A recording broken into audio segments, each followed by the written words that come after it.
Ed, I'm a small business entrepreneur. I built 20 businesses in my lifetime. I did play football for a while, but I'm really an entrepreneur. And I read a quote here from Harry Alford, who's president and CEO of the National Black Chamber of Commerce.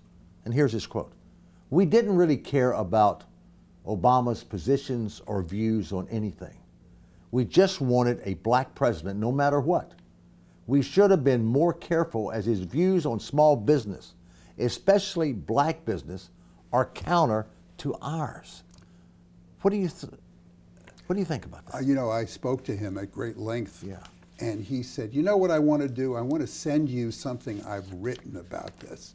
And he sent me this long, long memo that he put together about how Barack Obama has done more to hurt African-American small business than anything that George W. Bush ever did. Yeah. And regulations that he imposed on small businesses. Oh, yeah. And requirements that hurt the business, require them to do things that cut into their bottom line. And there was a kind of an ignorance, if you will, or a lack of understanding of how business works. And this comes from an African-American businessman who supported Obama, did everything he could to get him elected, and then realized once he was in the office, he was the amateur when it came to business. But he also states that in your book, The Amateur, you mentioned where he has said that he really believes that we ought to have a coalition of big government and big business to really kind of cover the you know, the he country. told a group of historians that he had an idea of how the economy should be run. Yeah.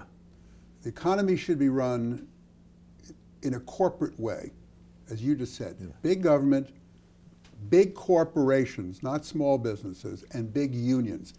We've seen this rolled out with General Motors and with Chrysler, in which, in fact, the government has got a huge stake in these businesses, billions and billions of dollars, and the investors in Chrysler and General Motors who had preferred stock were not paid back, but the unions, who of course back Obama and been huge campaign supporters, got a big chunk of that business and now control 30% of General Motors and an equal percentage of Chrysler. So now you've got something very similar to a European style of socialism.